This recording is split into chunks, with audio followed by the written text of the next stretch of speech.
네, 안녕하세요. 여러분들의 구독과 좋아요로 이 채널이 유지되고 있습니다. 네, 영상 속도는 1.5배를 추천드리는 바이고요. 네, 이번에도 여러 가지 소식을 한번 준비를 해보았습니다. 특히나 SEC 관련된 또 스테이킹 논란 내용 위주로 좀 설명을 드리고 나머지 짤짤한 소식들도 준비를 했습니다. 이번에 나스닥이 좀 많이 밀리다가 막판에 좀 끌어올라 왔는데요. 마찬가지로 비트코인도 거의 비슷한 패턴으로 그렇게 많이 움직이지 않은 형태로 마무리를 지었습니다. 그래서 여전히 비트코인과 미국의 기술주 나스닥 지수와 거의 동일시하게 흘러가고 있다는 걸 머릿속에 꼭 기억을 해두시기 바라겠고요. 그 다음에 이제 메인 주제 내용이죠. 저번 시간에도 이야기를 했지만 다시 한번 복습하는 과정으로 한번 준비를 해 보았습니다. 네, 크라켄이 이제 미국 고객을 위한 온체인 스테이킹 서비스를 종료를 했죠. 그래서 종료했던 내용을 또 보게 되면 SEC 쪽에서 합의 분에 따르면 크라켄 암호화폐 스테이킹 서비스 프로그램 미등록 판매와 관련을 해서 벌금 3천만 달러 정도 지불을 하고 마무리를 했습니다. 근데 여기에서 코인베이스 입장은 다르게 나왔죠. 스테이킹 서비스 증권과 무관하다라고 이야기를 하면서 계속 갈 길 간다 이런 포지션을 계속 보여주고 있는데요. 쉽지는 않을 것 같습니다. 그래서 코인베이스 CEO가 정부의 과도한 대응에 맞서서 고객을 지켜낼 것이다 이런 이야기를 해주고 있는데 이건 이분의 입장인 것 뿐이죠. 정부기관의 생각을 어떻게 설득을 해서 우리 편으로 최대한 유리하게 가져올 것이냐 아니면 법적으로 해결을 볼 것이냐 둘 중에 하나라고 저는 생각을 합니다. 아니면 세 번째 가장 희박하지만 우리 편을 거기다가 로비를 해서 찍어서 넣어줄 것이냐 이 셋 중에 하나라고 볼 수가 있겠죠. 그래서 코인베이스 경제적 자유, 경제 생활에 각 개인이 스스로 의지를 행동할 수 있는 자유에 따른 계속해서 쌓아 나갈 것이다. 그러니까 우리 쉽게 투자하는 거에 태클 걸지 말아라. 우리가 알아서 하고 있는데 왜 태클을 많이 거냐? 라고 이야기를 하고 있는 실정이라고 볼 수가 있습니다. 근데 지금 상황이 예사롭지 않다 보니까 XRP 쪽에서도 결제 솔루션 XRP 레인넷이라는 스태킹 프로그램을 일시 중단을 했거든요. 일단은 법정에 불리한 요건으로 또 작용을 할까봐 그런 것 같고요. 영구 중단은 아닙니다. 추이 지켜본 뒤에 프로그램 재개 여부를 검토할 것으로 보여지기 때문에 이런 점도 잘 보시길 바라겠고요. 또 미국의 SEC 전 법률 고문이 SEC 크라켄에 대한 조치는 스테이킹 자체에 따른 비판이 아니다라고 이야기를 했습니다. 그는 미국 내 개인 투자자의 스테이킹 서비스를 제공하는 다른 업체에 따른 경고라고 만약 단순히 프로토콜에 따른 기술적 연결 정도였다라고 하면 상황이 달라질 수 있었을 거라고 덧붙이기도 했었고 또한 투자자가 서비스형 지분증명 제공자에게 토큰을 제공하면 해당 토큰에 따른 통제권을 잃고 플랫폼과 따른 위험성을 떠안게 된다라는 걸 어느 정도 보호 체계가 부족하니까 이걸 좀 또 비판을 했다라고 보는 게 더 바람직하지 않겠냐라는 주장이 계속 나와주고 있는데요. 여기서 미국의 SEC 위원장이 또 이런 발언을 하기도 했습니다. 암호화폐 스테이킹 이자 제공 시 증권법 준수해야 된다. 오늘날 암호화폐 시장의 스테이킹 서비스 문제가 있다. 그들은 보상, 연금리 등의 서비스를 고객들에게 예치 이자를 지급을 하는데 증권법 규제 범위에 포함이 된다. 라고 계속 주장을 하고 있는 실정입니다. 그래서 이게 어떻게 마무리가 될지가 정말 중요하게 될 텐데요. 여기서 또 한 숟가락 더 얹었던 사람이 있었으니 크리스토퍼 윌러라는 이사가 연준 이사인데요. 암호화폐 불안 요인 낮추는 게 매우 중요하다. 코인은 본질적 가치가 없다. 언젠간 가격이 제로가 되더라도 놀라지 말아라. 납세자들이 손실분 감당할 거라는 생각도 하지 말아라. 이런 이야기를 하기도 했거든요. 그래서 또 보게 되면 최근 동향은 또 여기에서도 보시다시피 여기서도 이분께서 여러 가지 이야기를 좀 많이 했습니다. 그래서 이분의 의도와 생각이 우리와 아마 어느 정도 괴리에 있는 현상이 있는데, 이분의 주장이 아예 틀렸다라고 보기에는 좀 그렇긴 해요. 왜 그러냐면 여기에서도 써져 있습니다. 투자자에게 충분한 정보를 제공하지 않았다라고 지적을 했다. 그러니까 너희들이 실질적으로 이 이자 보상에 있는 비중을 어떤 형태로 보상을 해주고 있냐 라는 것에 따른 딴지를 걸고 있다라는 것과, 그 다음에 두 번째 내용은, 야, 너희들 투자자 보호 체계망이 입으로 씨부리지 말고 제발 어떠한 형태로 구체적으로 했냐. 근데 대부분 내용을 대충 보면은 구체적인 내용이 별로 없어요. 그냥 일단 남 있고 해봐. 근데 대부분 투자자들이 이 시장 들어올 때, 코인 시장 들어올 때 어떻습니까? 친구한테는 돈을 절대로 빌려주진 않지만 오히려 이런 쪽에 등하는 위임을 잘해주죠. 그 차이가 진짜 미묘한 차이인데, 앞에 코인이라는 거래소라고 해서 잘 빌려주고, 친구랑 이때까지 있었던 부분에 물론 이제 오랫동안 봤으니까 신뢰도가 어느 정도 위치에 있는지 아니까 뭐 그럴 수도 있겠지만, 이 미묘한 차이라고 볼 수가 있습니다. 거의 동급인데, 그럼에도 불구하고도 여기다가는 그냥 어느 정도 믿고 그냥 맡긴다라는 것이겠죠. 근데 그게 SEC 위원장 입장에서는 상당히 불쾌하다, 불만스럽다, 이런 이야기라고 보는 게 맞을 것 같습니다. 그래서 여기서도 똑같은 이야기를 하죠. 대부분 업체가 고객에게 맡긴 코인을 어떻게 보호하고 있는지 정보의 고객을 제공하지 않는다라고 지적을 했고, 이것이 이제 업계에서는 스테이킹 금지라는 가상자산 보유자의 현금 원천을 제거를 해서 가상 영역에서 얻을 수 있는 보상을 없애버리는 조치라고 업계에서는 그렇게 반발을 하고 있는데, 이 업계 편을 저는 좀 들어주기가 조금은 애매합니다. 그러니까 대부분 제가 비율로 따진다라고 하면, 저는 어떻게 보면 이 SEC 위원장에 있는 입장, 저는 이제 객관적인 투자도 하지만 되게 객관적으로 보는 입장 중에 하나로 보게 되면, 이분의 발언을 6으로 두고요, 업계에 있는 발언을 4로 둘 수밖에 없거든요. 너는 그럼 우리 편이 아니냐, 너 왜 그러냐, 이렇게 볼 수도 있지만, 여러분들 잊으시면 안 됩니다. 2022년도 때 뭐가 있었죠? 믿어두세요 트위터에서도 맨날 그렇게 써놨죠. 근데 어떻게 했습니까? 배신하지 않았습니까? 걱정하지 마세요. 우리 코인은 이상하지 않습니다. 걱정하지 마세요. 우리 거래소 이상하지 않습니다. 믿지 않으니까 그제서야 거래소 대시보드 만들어 놓고 실제적으로 리얼타임으로 확인할 수 있는 거 만들어 놓고, 그거 진작에 할 수 있었는데 자기네들 장난치려고 그런 거 아니겠습니까?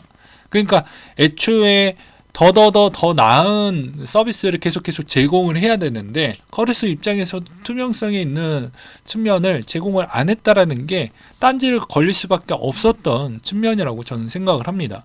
그렇잖아요.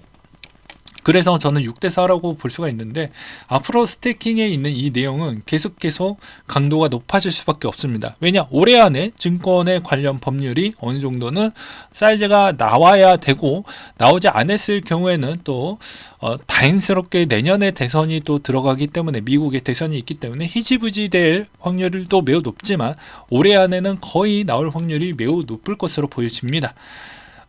또한 이게 이제 그러면 아예 불가능할 것 같냐 라고 볼 수가 있는데, 이제 법률에서도 여러 가지, 미국에서는 여러 가지 간담회나 토론회나 이런 거를 많이 열어요. 학회 같은 걸. 그래서 거기에서도 여러에 있는 내용들을 다 종합을 해보고 계속 제정을 하고 변경을 하고 수정을 하는 형태로 가져가게 됩니다. 근데 이제 과거에 이제 이더리움에 관련된 증권성 여부가 다시 한번 이제 대두가 될 것 같은데요. 여기에서도 똑같이, 자, 증권성 여부에서는 첫째, 스테이킹 리워드에서 네트워크를 유지하기 위한 블록 보상으로 체제로 이제 흘러가고 있기 때문에, 우리 이제 내가 노가다를 하고 있어요. 노가다에 따른 보상입니다. 라고 주장을 하고 있는 실정입니다. 업계에서. 그리고 대부분 거래소 리서치 직원들이 이제 여러 가지 용어를 통해 가지고 이렇게 이쁘게 이제 말을 포장을 하고 있다라고 보시면 될 것 같습니다. 그래서 이 말은 상당히 동의적이다라고 볼 수가 있겠지만, 반면으로는 어떻게 볼 수가 있냐면, 자, 생각을 한번 해보십시오. 리워드를 받고 있는 사람이 이것이 이제 스테이킹 보상으로 참여하는 방향으로 이걸 받고 있는 사람은 문제가 되지 않아요. 근데 어떤 사람이 문제가 될 수 있냐면, 자, 이 사람에게 위임을 해서 받고 있는 자, 거래소 부분이 좀 되겠죠. 또는 내가 잠깐 이 노드 부분에 내 코인 잠깐 그냥 여기다가 같이 좀 굴려주고 보상을 같이 받을게, 이런 확률 같은 경우에는 판단의 여지가 약간 불투명하기 때문에 그럴 확률이 매우 높게 나올 수도 있습니다. 그러니까 더 말에 따른 포장을 업계 쪽에서는 그 뒷받침 근거에 있는 내용, 반론을 더욱더 강력하게 준비를 할 필요성이 있다라고 이야기를 좀 드리고 싶고요. 둘째로는 POS 전환 이유, 이더리움 네트워크 중앙화되었다라는 뒷받침 증거가 불충분하다. 중앙화된 네트워크가 하이 테스트 조건의 제3자 노력을 해당할 가능성이 커졌기 때문에 증권성 판단 여부에 근거가 되지 않는다. 이 이야기를 조금 풀어서 설명을 드린다라고 하면요, 이 데이터 내용이 무조건 나올 수밖에 없게 되겠는데요. 주식과 어떻게 보면 이 코인과의 있는 관계도에 따른 이해도가 상당히 높으셔야 됩니다. 증권법에서는 이제 주주가 있고 최대 주주가 있고, 최대 주주가 이윤 추구 목적성에 어느 정도 혜택이 있냐 없냐, 이거에 따라서 이제 증권성 여부에 판단이 되기 때문에 얼마나 중앙화되어져 있지 않고 탈중앙화 모델링으로 갈 수 있는 이제 지수가 지니 개수와 나카모토 개수에 있는 이 값에 의거를 해서 볼 수가 있는데, 이것도 두 번째 주장의 업계 입장에서는 제가 보았을 때는 약간은 부족하다. 왜 그러냐면, 이게 실질적으로 POS가 되는 시점 이후 때부터 나왔던 데이터량이 아직은 전체량이 부족하다. 그래서 이것만 가지고 확인하기에는 어렵다라고 보는 입장입니다. 제가 보기에는. 그래서 좀 더 연구가 필요하다라고 생각이 들어요. 왜냐, POW에서 POS로 넘어갔던 시점이 얼마 되지 않았기 때문에 그전 데이터와 그 이후 데이터를 같이 교차해서 이게 이렇게 나왔다라고 주장하기에는 조금은 어렵다라고 보는 입장입니다. 물론 이때 코오빗 리서치에서 돌렸던 부분을 보게 되면 여전히 이더리움이 그만큼 비트코인만큼 진위 개수와 나카모토 개수를 돌렸을 때 개선에 따른 여지가 좀 많이 보여주었다라고 볼 수는 있겠죠. 그렇지만 그 내용에 있는 데이터량이 좀 더 부족하다라고 저는 생각이 들었기 때문입니다. 그리고 세 번째 주장은 이게 다른 자산이다 라고 주장을 하고 있는데, 이게 되게 웃긴 건, 쉽게 이야기를 하면 이 예시가 이 밑에 있는데요, 발행인이 없거나 발행인에 행사할 수 있는 투자적 권리에 있는 없는 경우, 그러니까 내가 이득이 없어야 되고 이 이해관계 있었을 때 제3자에 있는 이득으로 가야, 그냥 쉽게 이야기를 하면 그게 성립이 되는 형태입니다. 네, 순수하게. 그러니까 무슨 말이냐면, 재단이 돌려서 재단의 이익이 직접적으로 내가 수혜를 볼 수 있는 역할 쪽으로 가면 안 되고, 이게 탈중앙화라고 하면 누군가 이득이 어느 쪽으로 특별하게 특혜로 이쪽으로 딱 갔다 라고 볼 수 있는 게 없잖아요. 이 사람이 뭐 그만큼 이더리움이 애초부터 많이 들고 있었던 사람이었다, 어떤 최초 설계자로서 이렇게 많이 받았다, 뭐 했다, 이렇게 되면 이제 주주의 성향과 거의 유사한 측정이 있기 때문에 뭐 그렇게 볼 수가 있는데, 2번하고 3번은 뒷받침할 근거 대상이 약간은 부족할 수밖에 없습니다. 그래서 종합적으로 보았을 때는 여전히 이분이 우리한테는 약간 좀 불편할 수도 있겠지만 이분의 내용이 아예 틀렸다라고 볼 수는 없어요. 예, 그래서 어느 정도 계속해서 그런 여러 가지 학회나 그런 간담회나 토론회 자리가 계속 부딪히면서 그 상충 관계와 중심점을 잘 자리 잡아가면서 가길 저는 바랄 뿐입니다. 그 다음에 여러 짤짤한 소식을 한번 보게 되면요, 바이낸스 수수료가 변경이 됐다고 합니다. 그래서 좀 많이 높아졌어요. 참고하시기 바라겠고요. 그리고 이번에 또 보게 되면 게임 관련된 소식으로 마블엑스, 컴투스 내용인데, 마블엑스가 BNB 체인과 전략적 파트너십을 맺었고요. 컴투스 홀딩스는 이번에 실적이 매우 안 좋게 나왔습니다. 뭐 듣기로는 블록체인 신사업과 뭐 메타버스에 있는 그 쪽으로 확장을 한다고 하는데, 여기에 이제 지인이 있거든요. 네, 너 하냐라고 하니까, 아니 돈이 좀 없어. 사업 좀 정리하고 있어. 그러니까 속도가 좀 덜 나온다라고 보시면 될 것 같습니다. 그리고 이제 주요 기관 보도 자료로서 여러분들도 조심하시기 바라겠는데요. 대부분 유명 연예인, 유명 뭐 유튜버를 내세워서 TV 광고, 강남대 일대 대형 5개 광고나 사업 설명회를 해서 중년, 장년층 또는 주부 대상으로 NFT를 팔아 제끼는 그런 나쁜 새끼들이 있다라고 합니다. 조심하시길 바라겠고요. 요즘 이제 시장의 분위기는 계속해서 매파적인 이야기가 많이 나오고 있습니다. 월가에서 바클레이즈 쪽에서도 이번에 약간의 좀 스탠스를 좀 더 강력하게 바꿨는데요. 미국의 최저금리 5.5%로 좀 상향 조정을 했습니다.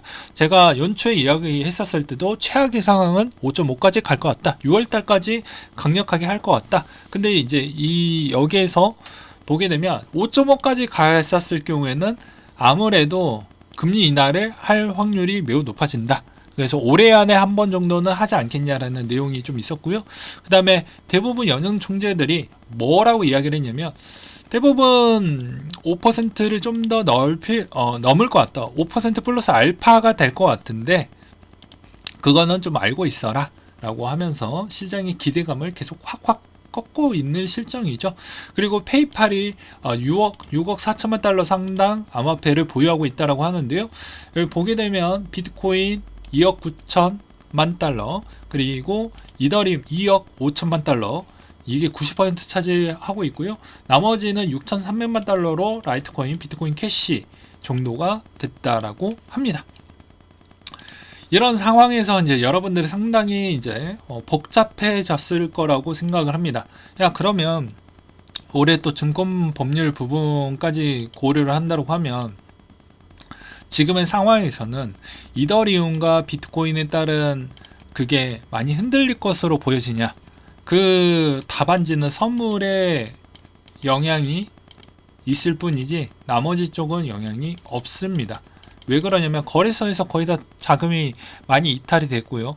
그리고 최근에 거래소를 이렇게 압박을 한다라는 것은 더 최소한의 투자자에 있는 보호 체계에 있어서 추가적인 이런 시장의 분위기가 앞으로 고금리를 계속 유지를 할 것이기 때문에 거래소에서도 문제가 여기서 또 일단 추가적으로 나올 수 있는 확률이 매우 높다라는 거죠. 재무 건전성이 안 좋은 게 뻔히 보이니까 그런 차원도 있다라고 생각이 들고, 그 다음에 하나 더 뽑아 본다고 하면 아무래도 이쪽에서 자금이 많이 들어오는 걸 사전적으로 방지를 하는 것 같습니다. 차라리 그냥 주식시장으로 자금이 들어가게끔 해주는 쪽으로 좀 육성을 시키려고 하는 것 같기도 해요.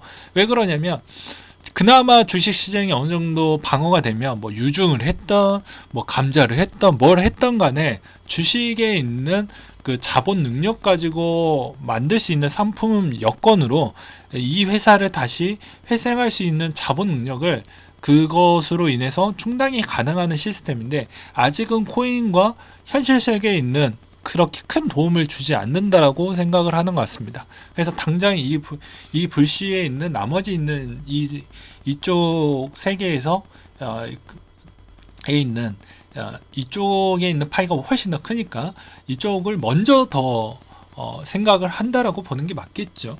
그래서 저는 그렇게 생각이 들었고요. 막판에 이제 지갑에 있는 물량이 대거 거래소 쪽으로 이동하거나 그럴 일은 거의 없기 때문에 아무래도 이런 상황이 계속해서 유지가 될 것으로 보입니다. 그리고 또한 최근 동향을 또 보게 되면 스테이블 코인에 따른 측면이 좀 될 것 같은데, 이번에 좀 많이 자금이 올라왔습니다. 네, 올라왔기 때문에 이 자금에 있는 스테이블 코인 쪽으로 흘러가는 방향이 한번 결정이 됐기 때문에 한동안은 좀 이런 방향으로 가지 않겠냐라고 볼 수가 있겠죠. 그리고 크게 걱정할 정도는 안 될 것 같다. 어차피 이더리움 갖고 있는 애들 많이 던지지 않을 거고, 가격 방어선 라인이 될 거고, 증권선 대봤자 어차피 중하위권에 있는 코인들만 대부분 좀 박살이 날 뿐이지, 상위에 있는 코인들은 잠깐 일시적 상처만 날 뿐 문제될 건 없다. 그리고 비트는 오히려 그쪽으로 스위칭해서 들어오는 물량이 꽤 클 것이기 때문에 오히려 가격이 있는 방어 라인이 더욱더 탄탄해지는 구도로 갈 것이다. 그래서 또 여기에서 만약에 그 강도가 만약에 높아진다고 하면 비트만 또 혼자서 제 갈 길 먼저 가는 기이한 현상이 또 나올 수도 있다. 이런 조언으로 오늘 멘트 요 정도까지만 준비를 했고요. 이상으로 마치도록 하겠습니다.